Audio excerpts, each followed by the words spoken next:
She didn't go to the shelter to change her life. She went to buy a cat. That's how she would tell it later, that she had a plan, that the plan was simple, one cat, low maintenance, something soft to come home to in the evenings. Her neighbor Carol had other ideas. You know you can adopt, Carol said, leaning against the fence with the particular confidence of someone who had already done the math. The shelter on Birchwood has dozens. They're healthy, they're vaccinated, and they need homes. She had about to argue. She didn't. The Birchwood Animal Rescue smelled like pine cleaner and something warm underneath it. The woman at the front desk, a volunteer named Diane, offered to walk her through the cat room. She declined.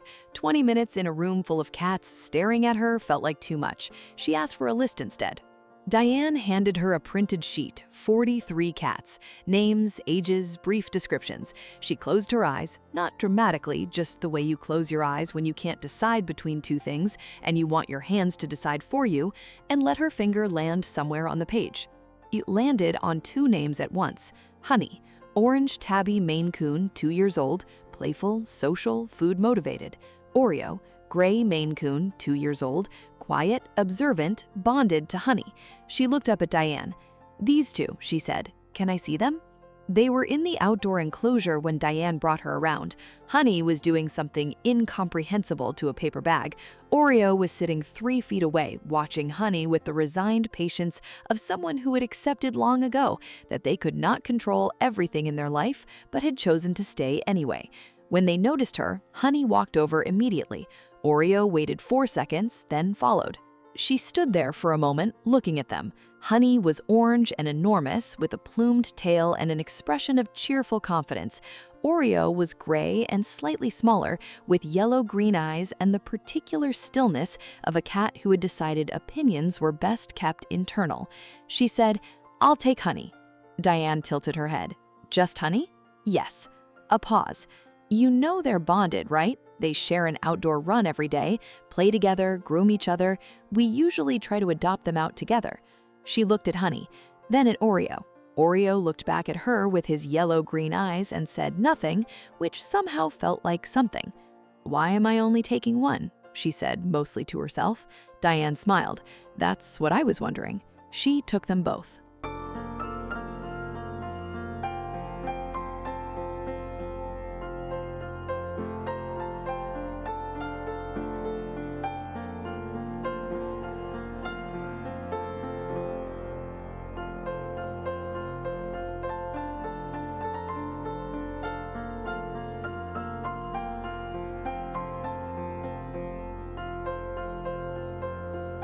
The first week was, in the most affectionate possible sense of the word, a disaster.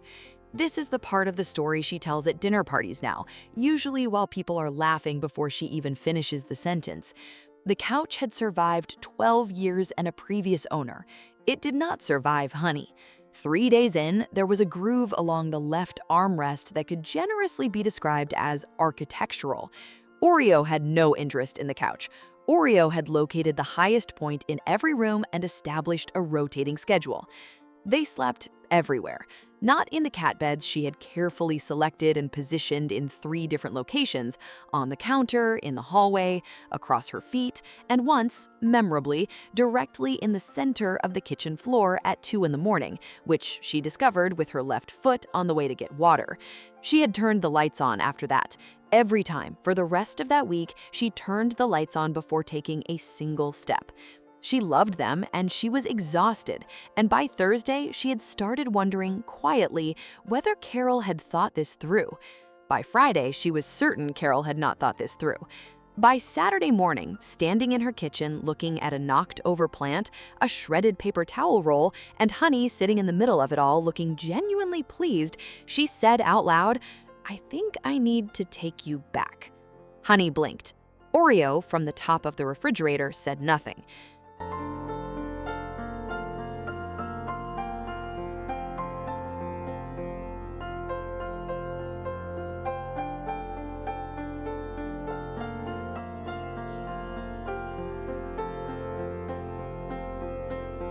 That night, she went to bed early with a headache and woke up at 3 in the morning feeling significantly worse. By Sunday, she could not get out of bed. Not dramatically, not for effect. Her body had simply decided it was done for a while. Fever, full body ache, the specific kind of tired where moving your arm feels like a negotiation. She lay there and thought about calling someone. She thought about the cats and whether she had left enough water out. She thought about the plant on the kitchen floor. I see you're still here and haven't subscribed yet. That genuinely makes me a little sad. Hit subscribe. You'll want to see where this goes.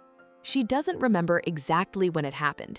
Somewhere between her second hour of lying still and her third, Honey jumped onto the bed. Not playful, not chaotic, carefully, which was not a word she had previously associated with Honey.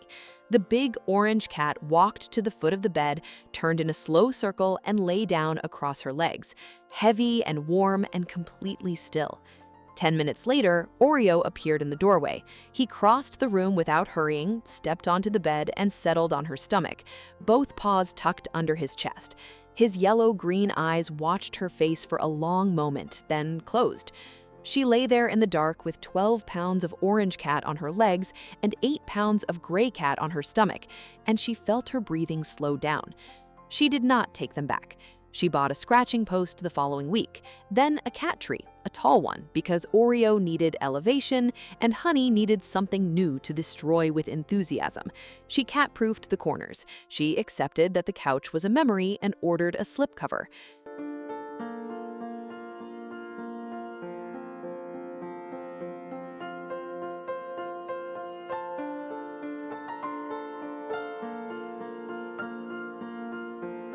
She learned to turn lights on before walking anywhere after dark, which felt less like an inconvenience now and more like a small ritual, something she did for them, something that had become quietly hers. Honey remains exactly what she was in that outdoor enclosure, loud, orange, enthusiastic about food and mischief, and being the center of every room. She has knocked exactly 14 things off counters in the past year. She knows she's not supposed to. She does it anyway. She weighs 15 pounds and occasionally gallops across the apartment at 2 in the morning for reasons known only to her. Oreo is still watchful. He has a favorite spot on the cat tree and a favorite spot on the couch arm, and a favorite spot that is always, always wherever she is. He does not demand attention. He simply arrives near her, quietly, and stays. Some days she thinks about the list, the 43 names, her eyes closing, her finger landing in 2 places at once. She doesn't think it was luck. If you've ever adopted a pet that wasn't exactly in your plan, drop their name in the comments and tell me, do you think she chose them or do they choose us?